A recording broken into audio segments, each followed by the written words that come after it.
So let us talk on diagnostic algorithm for metabolic myopathies. How to approach a case of metabolic myopathy. So metabolic myopathies, they comprise of clinically and etiologically diverse group of disorder. They are caused by defects in cellular energy metabolism, including the breakdown of carbohydrates and fatty acids to generate adenosine triphosphate, including through the mitochondrial oxidative phosphorylation. Accordingly, the three main categories of metabolic myopathies are glycogen storage disorder, fatty acid oxidation defects, and mitochondrial disorder due to respiratory chain impairment. The wide clinical spectrum of metabolic myopathy ranges from severe infantile onset multisystem disorder to adult onset isolated myopathies with exertional cramps. Diagnosing this diverse disorder often is challenging because clinical features such as recurrent myoglobinurias and exercise intolerance are common to all the three of the metabolic myopathies. Nevertheless, the distinct clinical manifestations are important to recognize as they can guide diagnostic testing and lead to correct diagnosis. So, I am reviewing an article of the diagnostic algorithm for metabolic myopathies from 2011 by Andres Bernardo. In this particular article, he have reviewed extensively about the diagnostic algorithm. Now, when we say the main resource of adenosine triphosphate, that is ATP, in the cells are glycogen,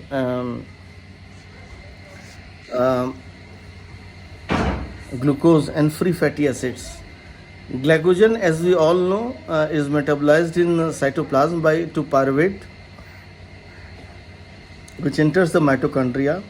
Short and medium chain fatty acid cross freely to mitochondria, whereas long chain fatty acid require binding to carnitine for transport across mitochondrial membrane.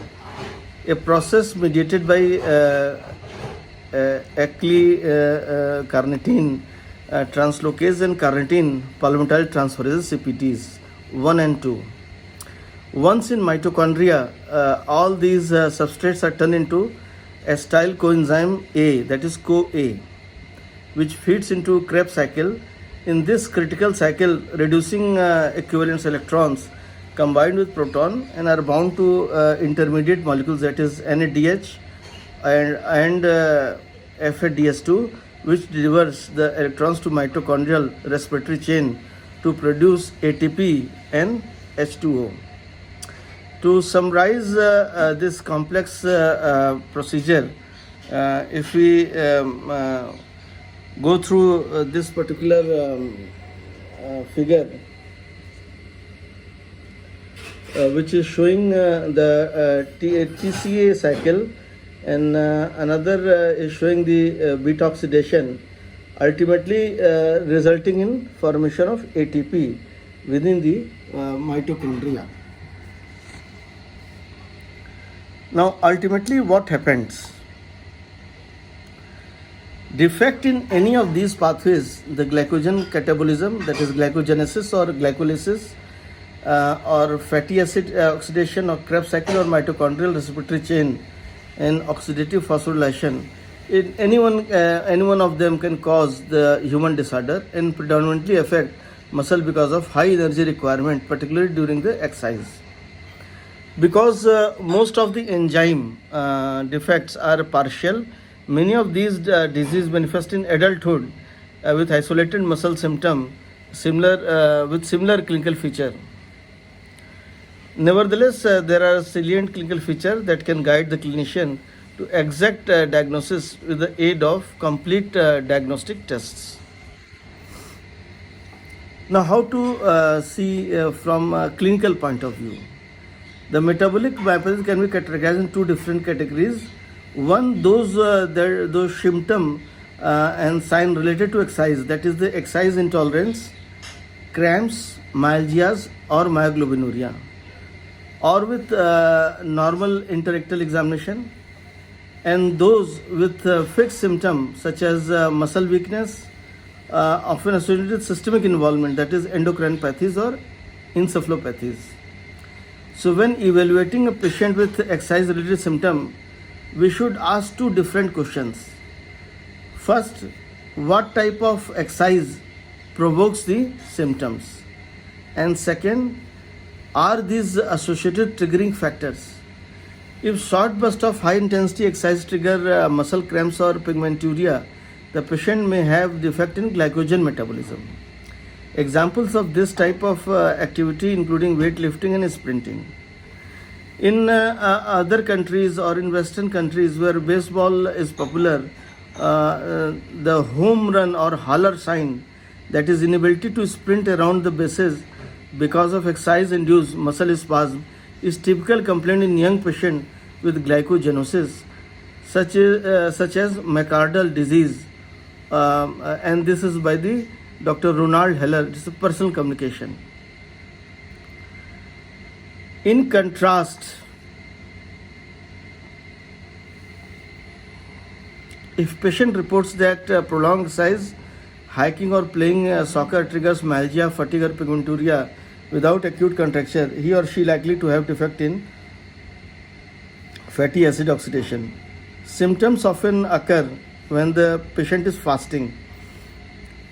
So they are the two different, one is with playing or exertion, and another with fasting. The prototypical example is adult with CPT2 deficiency who enlists with military service and difficult completing long marches because of fatigue and myalgia followed by pigmenturia.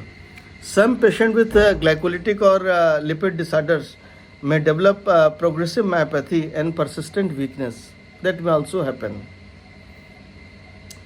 Patients with mitochondrial disease may show a wide range of manifestation that are exercise-induced with fixed or both.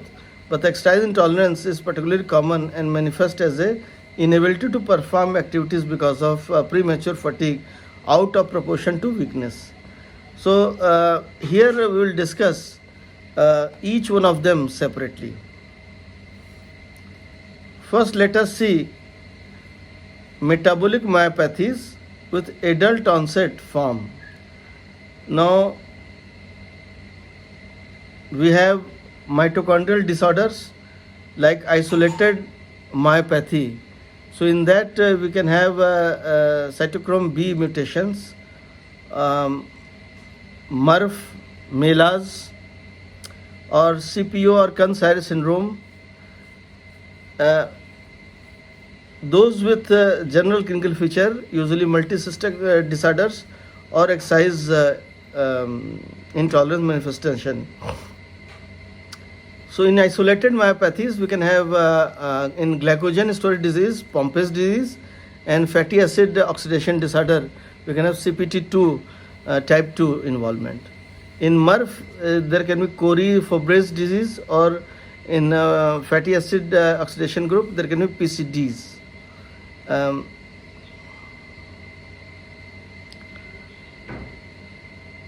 MRF, so in MELAS, we can have mitochondrial disorder, MELAS. Then in glycogen storage disorders, we can have Anderson disease or PPL deficiency, that is McArdle type 5. Then beta oxidation mutation, VLCAD deficiencies. Then there can be other disorder like phospholipase B kinase deficiency, PGK deficiency, PGM deficiency, or LDH deficiency. And in fatty acid oxidation disease, there can be LSD deficiency, MSCD deficiency, SSCD deficiency, LCH deficiency, or MAD deficiencies. So we need to focus each one of them separately. What about disorders of glycogen metabolism? With abundant glucose stored in liver, a skeletal muscle in form of polysaccharide called glycogen. The glycogenosis include disorder characterized by genetic mutation in glycogen synthesis, glycogen degeneration, or glycogen degradation, that is glycolysis. Clinical presentation of glycogenosis are ranging from multi-system disease in infancy to exercise intolerance or isolated progressive muscle weakness in adulthood.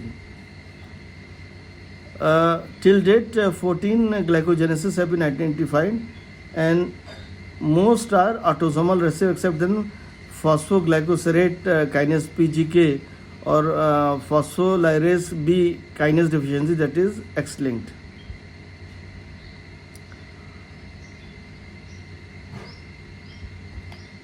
One of them is myophosphorylase deficiency, McArdle disease, the glycogenesis type 5. It's a prototypical glycolytic disorder with episodic muscle dysfunction and myoglobinuria. It is the most common disorder of skeletal muscle carbohydrate metabolism and one of the most frequent genetic myopathies. Patient McArdle disease typically exhibit intolerance to static or isometric muscle contraction and also to dynamic exercise that can trigger episodes of reversible muscle cries. Acute cries manifest mainly in form of premature fatigue and contracture, frequently accompanied with muscle breakdown, rhabdomyolysis with elevated serum creatine kinase and sometimes myoglobinuria. An important sign considered pathognomonic is the second wind phenomenon, which is marked improvement in exercise intolerance about 10 minutes into aerobic exercise involving large muscle mass, that is jogging or cycling. It's very important to recognize. The second wind as manifested by a marked decrease in early exertional tachycardia, a decreased form of 140 to 150 beats per minute to 120 beats per minute starting around 7 minutes of exercise, does not occur in patient with other disorder associated with exercise intolerance such as glycogenesis type 7, phosphofructokinase deficiency, that is Tourette syndrome, or type 8 phospholyrase B kinase deficiency, or 10 phosphoglycosylate mutase deficiency. Mitochondrial myopathies and disorder of lipid metabolism, that is deficiency of CPT type 2 or very long chain acyl CoA dehydrogenase deficiencies.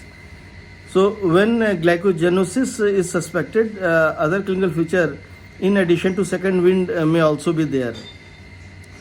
The diagnostic includes the glucose and sucrose intake before exercise accelerates the muscle symptom out of wind phenomenon, that is known as out of wind phenomenon.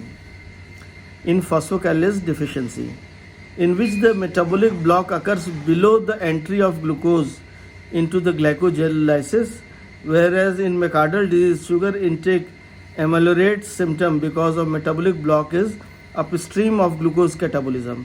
In other cases such as phosphoglycosylate mutase deficiency, this intervention does not produce changes in the exercise performance. Hemolytic anemia can be there in elevated indirect bilirubin or reticulocytes and is seen in glycogenesis due to defect in genes partially expressed in erythrocytes such as PFK, PGK, type 9 and aldolase A deficiencies. Mental retardation or dementia is often associated with adult polyglucosan body disease of branching enzyme deficiency, PGK deficiency or aldolase A deficiency. In the late onset form of acid maltase deficiency, that is type 2 Pompe disease, patient have fixed proximal weakness and early respiratory insufficiency rather than exercise-induced symptom. In other cases, such as debrancher deficiency, that is Cori-Fabre's disease, distal muscle weakness may be combined with cardiomyopathy and peripheral neuropathy in patients who in infancy have shown hepatomegaly, hypoglycemia, and failure to thrive, all of which usually improves around puberty. So, don't take the symptoms in alone. Try to find out the associated metabolic or systemic symptoms. Now, disorder of lipid metabolism. The fatty acids are primary energy source of muscle at rest and during periods of prolonged low intensity exercise. Short and medium chain fatty acid cross freely into mitochondria, whereas long chain fatty acid require binding to carnitine for transport across the inner mitochondrial membrane, a process mediated by CPT1 and 2, that is acyl carnitine translocase. Fatty acids are catabolized by the beta oxidation enzyme, which cleave a carbon fragment with each cycle. Thus, lipids arise in the result of failure of fatty acid to transport into mitochondria secondary to carnitine or CPT1 or 2 deficiency, or because defect in intramitochondrial beta oxidation. These disorders are inherited as autosomal recessive traits. The more severe variants present in infancy or childhood with primary involvement of liver or brain, whereas milder adult form are predominantly myopathic and include myopathic variant of CPT2 deficiency or trifunctional protein deficiency, VLCAD.